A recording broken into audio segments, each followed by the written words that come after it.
Y estoy aquí con el profesor Enrique Vigil Herrera, que como siempre nos tiene temas interesantes en un mundo que nunca había estado mejor. Es correcto, Pedro, buenos días. Qué gusto saludarte a ti y a todo el público. Igualmente, con mucho cariño. Gracias. Pues sí, mucha gente se preguntará qué habré fumado o de dónde vengo.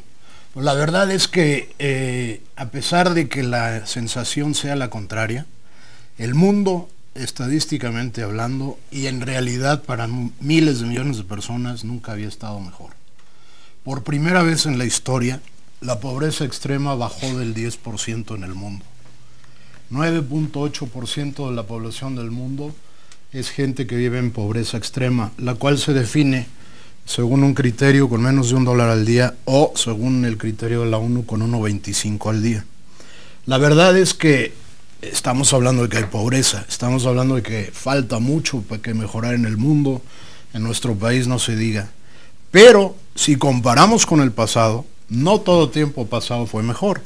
La verdad de las cosas es que hoy día, en proporción a la población, muere mucho menos gente, por ejemplo, de enfermedades infecciosas, de hambre e incluso por guerras. La razón es que somos muchísimos más ahora, 7,000 y pico de millones de personas en el mundo, y por otro lado la tecnología y los avances en la ciencia han permitido que los servicios de salud sean mucho más eficientes y que la educación, por ejemplo, alcance a más personas. Gracias a los resultados de países como China, que ha sacado de la pobreza extrema en 30 años a 600 millones de personas, y gracias a avances en el resto del mundo que tienen que ver con la medicina y con la tecnología para la producción de alimentos, el mundo hoy alimenta mejor, educa mejor y ofrece mejores perspectivas de vida para mucha gente. Esto es muy interesante porque la percepción generalizada es exactamente al revés. En los Estados Unidos, 95% de la población respondió a la pregunta expresa de si usted considera que se ha duplicado la pobreza extrema en el mundo con un rotundo sí. Porque esa es la impresión que dan los medios en casi todo el mundo. Claro, no es noticia decir que despegó un avión y llegó bien a su destino. No es noticia, ¿no? Lo que es noticia es decir que tuvo un accidente y cayó. Entonces, cuando vemos que las excepciones son las noticias, y eso es por definición, bueno, pues entonces pensamos que el mundo está lleno de puras desgracias y que no pasa nada bueno. Y sin embargo, están pasando cosas buenísimas. Particularmente, por ejemplo, en la educación de las mujeres. En los últimos 30 años se ha más que duplicado el porcentaje de niñas que terminan la educación básica, incluso en el mundo musulmán. Y esto es un hito, es un hecho histórico. La notoriedad, por ejemplo, de Malala, esta niña pakistaní que sufrió una agresión terrible que por poco le cuesta la vida, un balazo en la cabeza. Sí. A pesar de eso sobrevive y promueve la educación para las mujeres en su ambiente, en su sociedad y en el mundo. La verdad es que han tenido éxito.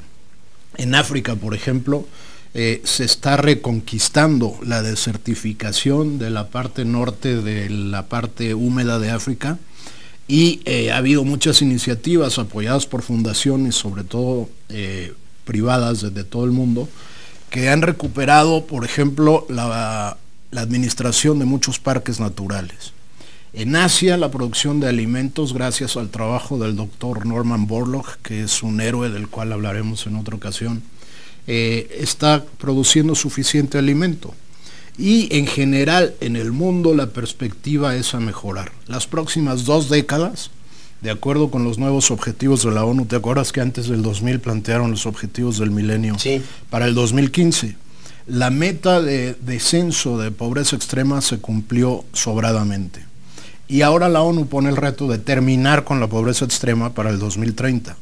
Pobres seguirá habiendo muchísimos millones, pero pobreza extrema estamos hablando, personas que no tienen ni para comer.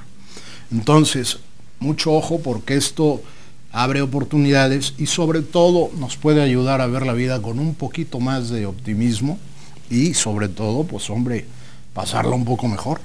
Pasarla un poco mejor, ¿no? Que eso es de lo que todos los pueblos en sus luchas, todas las sociedades, en sus propios enclaves, en cómo se desempeñan, nos dan siempre el objetivo, la meta de alcanzar el bienestar, ese bienestar tan pretendido que lugares como África, por ejemplo, claro. se apuntan como lo que a finales del siglo XX se hablaba como el próximo dolor de cabeza planetario, lugares como Nigeria, lugares en los que la insalubridad y la falta de políticas públicas aparejadas a un crecimiento desmedido de poblaciones iban a traer las grandes pandemias sobre las calamidades que en la sociedad se tendrían que venir enfrentando una por una, toda una serie de problemáticas que nos derivarían en un malestar, y por lo general los malestares nos llevan a crisis. Y fíjense, todos estos datos que nos maneja el profesor Vigil, lo único que nos apunta es a que todo esto deriva, estos datos, tomando en cuenta que en el 2008 vivimos una crisis económico-financiera de falta de credibilidad brutal que le pegó al mundo hasta el día de hoy. A todo mundo, sí. A todo mundo nos pegó con una falta de crecimiento, con una falta de ímpetu en la confianza entre las instancias financieras, quiebra de países, Enrique. Prácticamente. Y algunos de los países que más mal la pasaron hoy día están recuperándose a pasos realmente notables, por ejemplo Islandia o Irlanda. Países avanzados que sufrieron financieramente muchísimo. Islandia, por ejemplo, tuvo la quiebra de su sistema bancario prácticamente y no tuvo los recursos para rescatarlo. Y sin embargo, está saliendo adelante. Irlanda, con una política muy agresiva de bajos impuestos a las corporaciones, ha conseguido que muchas empresas del mundo se instalen como casa matriz en Irlanda, aunque sea de membrete, pero el hecho es que están cobrando impuestos. Y eso ayuda a la sociedad, por supuesto. Ayuda a la sociedad. Y bueno, sí, el mundo nunca había estado mejor. 7,000 y pico de millones de seres humanos en el planeta, con una población creciente, hasta que llegue un clímax en este siglo XXI, por ahí del 2050, 60, y después empiece una curva a bajar, producto de un reacomodo de la sociedad, cuando también, hay que decirlo, en el mundo nunca habíamos tenido tantos viejos. Claro, ese es un tema importantísimo que espero tocar la próxima semana. Bueno, pues ahí porque es muy interesante. El tema el aumento en el promedio de la vida de las sociedades, claro, es un tema toral. Nada más imaginen ustedes una persona que se retire a los 50, 60 años y que tenga otros 40 o 50 años por delante. Absolutamente, es todo un reto. Para vivir, es todo un reto económico, es un reto político y es un reto claro, un reto social. Gracias, profesor, como siempre. No, gracias. Al contrario, muchas gracias, Pedro, Enrique con Vigil, mucho gusto. aquí está con ustedes en arroba Maestro Vigil para servirles. Ahí está, ahí el Maestro estamos. Vigil, ahí está, como siempre, para tener cualquier tipo de comunicación que le quieran lanzar, por favor, háganlo. El Maestro Vigil tiene obviamente toda la tingencia y la atención para contestarles. Y con mucho gusto.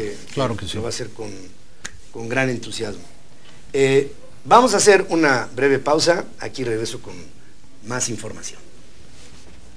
La Fiscalía alemana registró varias sedes de Volkswagen, entre ellas la central en Wolfsburg, al norte de Alemania, en el marco de la investigación por la manipulación de las emisiones contaminantes en sus vehículos diésel.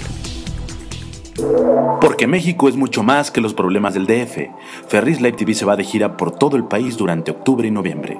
La gira Ferris Live TV tiene por objetivo hacer un recorrido por 13 ciudades de nuestro país y así sentir de cerca el pulso de cada una de estas ciudades, platicar de su problemática, sus expectativas y ser una ventana de exposición a proyectos relevantes de nuestro México. Adicionalmente al contenido regular que día a día te transmitimos, queremos ser una plataforma de difusión de aspectos de interés general enfocados a importantes empresas y eventos, comunicando logros avanzados por los actores del cambio en México, en aspectos como tecnología, calidad, competitividad, productividad, fuentes de trabajo, etc. Espéranos en tu ciudad muy pronto.